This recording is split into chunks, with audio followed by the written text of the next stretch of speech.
dhammaatadiinniina buuhoodle 10 kilomitir yama kaba yar iyay u joogtaa dagaalka aad wadaan siduu wasiirku sheegayay wuxuu ku dambayn doonaa maatadoox hadda cidda maatadoodii halkan daadsan tahayna waa idinka cidda maatada ah ee halkan daadsanna waa la arki hadda maatadooxaa iman doona ee aan nalagu kalifayo hadda ogaada cidda mas-uulka kaa cidday noqonayso allaahuma hal ballaqtu fashad ilaahay ou haddaba gaadhsiinay ee waadna maqlaysaa ee ilaahu markhaati ka ahow arrintaas waa taa arrintaa waxaanu kala hadhaynaana ma jirto wax allaala wixii noo suurtogalaba ee aanu isku daafacnaana waa yeelaynaa cidaanu ka qarinaynaana ma jirto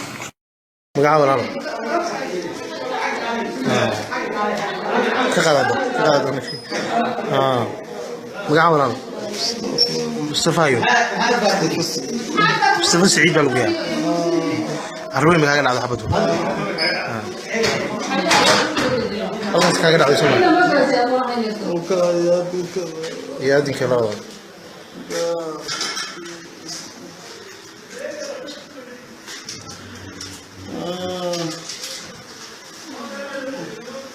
cuqaasha ismada magaalada Buuhoodle ayaa shir ballaaran oo ay ku yeesheen magaaladaasi waxa ay ka tacsiyeeyeen dil dhawaan ka dhacay deegaanka Carraweyn ee magaalada Buuhoodle wariyaheena Cali Dhaqshar ayaa faafahinta warkaasi Buuhoodle inooga soo diray magaalada Buuhoodlena waxa maanta shirweyne isugu yimi qaar ka mid ah culimada cuqaasha ismada iyo waxgaradka deegaanka Buuhoodle kuwaas oo iyagu ka hadlay dil dhawaan ka dhacay deegaanka Carraweyn waxayna tacsi u direen eheladii iyo qarabada ka soo jeedeen laba marxuun oo dilkaasi ku dhintay oo ka soo jeeda deegaanka Bariga Burco waxayna waxgaradkan ay sheegeen in mas'uuliyadda warkaas ay mas'uul ka hayeen madaxda maamulka Khaatime State waxa waraalka ka hadlay Caaqil Cali Cabdi Cali Dahable Caaqil Ismaaciil Xaaji Cabdullaahi iyo waliba cuqaal aad u fara badan oo halkaasi si istabajooga uga hadlay dadkaasi waxay ahaayeen dad xoolo dhaqato ah oo soo guuray oo deegaanka degan muddo 5 bilood ah oo lagu og yahay oo wax dhibaato ah oo ay la yimaadeen aanay jirin aad iyo aad baan uga xunahay waxa ku dhacay waana ka tacsiyeynaynaa waxaanu kaloo u tacsiyeynaynaa dadka degan deegaanka Carraweyn oo markii dhibaatadu ay ku dhacday si weyn uga qayb qaatay oo ay markhaati ka yihiin dadkii la badbaadiyay ee gacanta lagu dhigay iyaga oo nool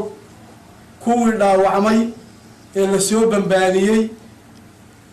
iyo sidii loola falgalay ee looga badbaadintooda looga qayb qaatay iyagaa kuwaasaa markhaati ka ah weerarka waxaa ka dambeeyey علي خليف قرايب فاعي تمي أفكار لما دورالي صدح عشو كهر بوتري مقالة عروين انتي انا وارق ما انتي وارق ودعي صدح عشو كهر وحاوكو سوا عاصي بمبالا كاقرح ضي وحاولتهم ما دليل على ذلك وحال دليل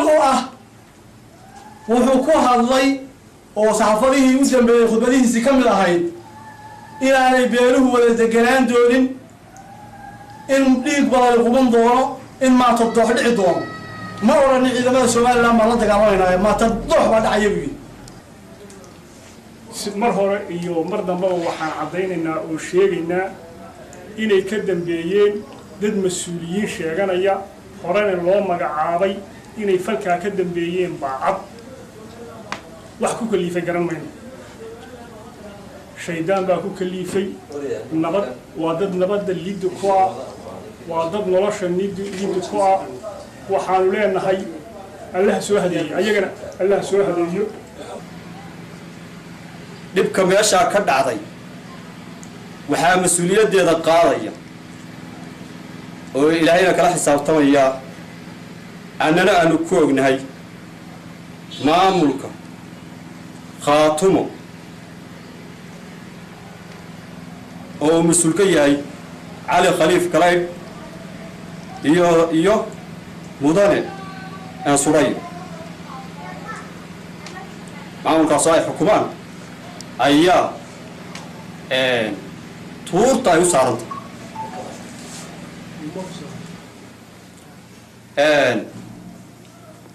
waxaanu ku cadaynaynaa sidaynu ognahay waxaa cali khaliif kale ku baaqay beelaha wada degan haddaysan noqon inay maatadox ka dhici doono waxaanu ku caddaynaynaa 3 casho ka hor markuu tegey ee uu buumbo ku soo xabaalay inay degaankii uu ka qiiqay dab ka qiiqay inaanu aadnay kusoo gaaray nabadgelyada iyo taransiga kusoo gaadhay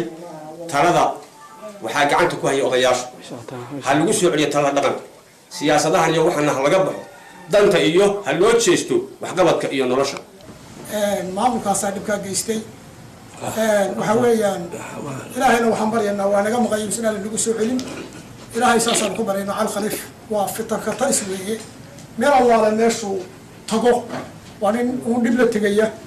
xaqiiqiya waxaan aaminsanahay meesha uu ka maqan yahayna inaan khayrba ka maqnayn meesha inaan sharba ka maqnayn marka ilaahay isna isu nagu soo celinin waxa weeye dhibkaana ninkaasaa geystay shirkan ayaa waxaa soo gunaanaday cabdicasiis ismaaciil garasoofe بسم الله تعسيدا iyo runtii murugada iyo xanuunka u dagaalka iyo weerarkaas ilaa waxaan la qabaa waxgaradka iyo odayaasha ilaahay khayr siiyo waxaan ku soo gabagabeynayaa hadalkan waa la yiri nabadaas aynu ka soo shaqeynay oo kaga soo shaqeynay beelaha deegaankan cayn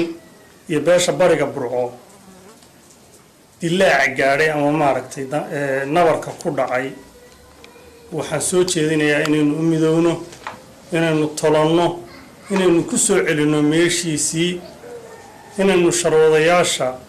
odayaasha waxay ballan qaadeen in hawl adag u taallo ayna gelayaan guntigana ay u giijisanayaan hawshaa inaad gacan nagu siisa ugu dambeyntii culimada cuqaashii waxgaradka gobolka Cayn ayaa maanta maamulka Khaatimo ku eedeeyay inuu ka dambeeyay weerarkii ka dhacay deegaanka Carraweyn